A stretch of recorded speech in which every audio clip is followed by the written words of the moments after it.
Hi friends, ಎಲ್ಲರಿಗೂ ನನ್ನ ನಮಸ್ಕಾರ. Welcome to our AR cooking and blog channel. ನಾವು ಇವತ್ತು ತುಂಬ ರುಚಿಕರವಾದ ಪುಲಾವ್ ಮಾಡ್ತಾ ಇದ್ದೀವಿ. ಅದಕ್ಕೆ ಬೇಕಾಗಿರುವ ಸಾಮಗ್ರಿಗಳು ಅಂತ ಅಂದರೆ ಬಟಾಣಿ ಸ್ವಲ್ಪ ಹಾಗೂ ಆಲೂಗಡ್ಡೆಯನ್ನು ಕಟ್ ಮಾಡಿ 5 ನಿಮಿಷಗಳ ಕಾಲ ನೀರಿನಲ್ಲಿ ನೆನೆಸಿಟ್ಟಿದ್ದೀವಿ. ಬೀನ್ಸ್ 6ರಿಂದ 7, ಟೊಮೆಟೊ ಅರ್ಧ, ಈರುಳ್ಳಿ 1, ಕ್ಯಾರೆಟ್ ಅರ್ಧ, ನವಿಲುಕೋಸು 1.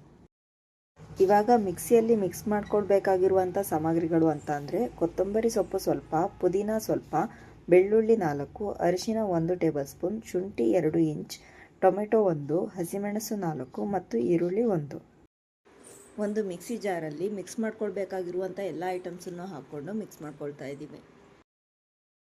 ಕುಕ್ಕರ್ ತೊಗೊಂಡು ಕುಕ್ಕರ್ ಕಾದ ಮೇಲೆ ಅದಕ್ಕೆ ಎಣ್ಣೆಯನ್ನು ಹಾಕಿದ್ವಿ.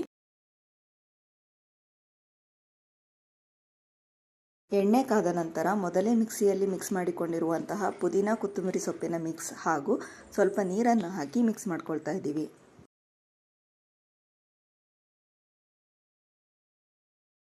ಈ ಮಸಾಲೆದ್ದು ಕಲರ್ ಗ್ರೀನಿಂದ ಬ್ರೌನ್ ಕಲರ್ಗೆ ಚೇಂಜ್ ಆಗ್ತಾ ಬರುತ್ತೆ.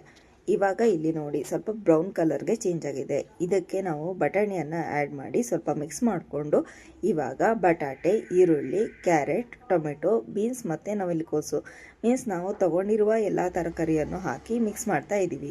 ಸೊ ನೀವು ಬೇಕಾದರೆ ಹೂಕೋಸು ಹೀಗೆ ಯಾವುದಾದರೂ ಬೇರೆ ತರಕಾರಿನ ಆ್ಯಡ್ ಮಾಡ್ಕೋಬೋದು.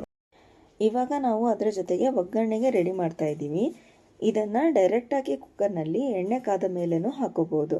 ಬಟ್ ನಾವಿಲ್ಲಿ ಒಂದು ಚಿಕ್ಕ ಪಾತ್ರೆಯನ್ನು ತಗೊಂಡು ಅದು ಸ್ವಲ್ಪ ಬಿಸಿ ಆದ ಮೇಲೆ ಅದಕ್ಕೆ ಎಣ್ಣೆಯನ್ನು ಹಾಕಿ ಎಣ್ಣೆ ಕಾದ ಮೇಲೆ ಅದಕ್ಕೆ ಚಕ್ಕೆ, ಲವಂಗ ಮತ್ತು ಪುಲಾವ್ ಎಲೆಯನ್ನು ಹಾಕಿ ಸ್ವಲ್ಪ ಕಾದ ಮೇಲೆ ಅದನ್ನು ಕುಕ್ಕರ್ಗೆ ಹಾಕ್ತಾ ಇದ್ದೀವಿ.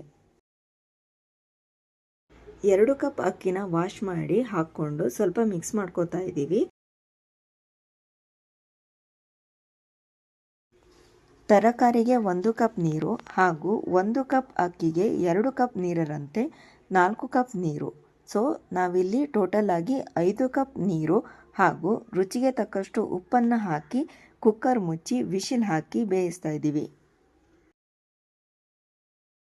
3 ವಿಶಿಲ್ ಬರ್ಸಿದ್ರೆ ಸಾಕಾಗತ್ತೆ, ಅನ್ನ ಚೆನ್ನಾಗಿ ಬೇಯುತ್ತೆ.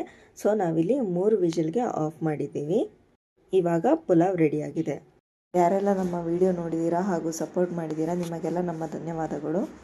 ಯಾರೆಲ್ಲ ನಮ್ಮ ಚಾನಲ್ನ ಸಬ್ಸ್ಕ್ರೈಬ್ ಮಾಡಿಲ್ಲ ಪ್ಲೀಸ್ ಸಬ್ಸ್ಕ್ರೈಬ್ ಮಾಡಿ, ಲೈಕ್ ಮಾಡಿ, ಶೇರ್ ಮಾಡಿ ಹಾಗೂ ನಿಮ್ಮ ಅನಿಸಿಕೆಯನ್ನು ಕಮೆಂಟ್ ಬಾಕ್ಸ್ನಲ್ಲಿ ತಿಳಿಸಿ.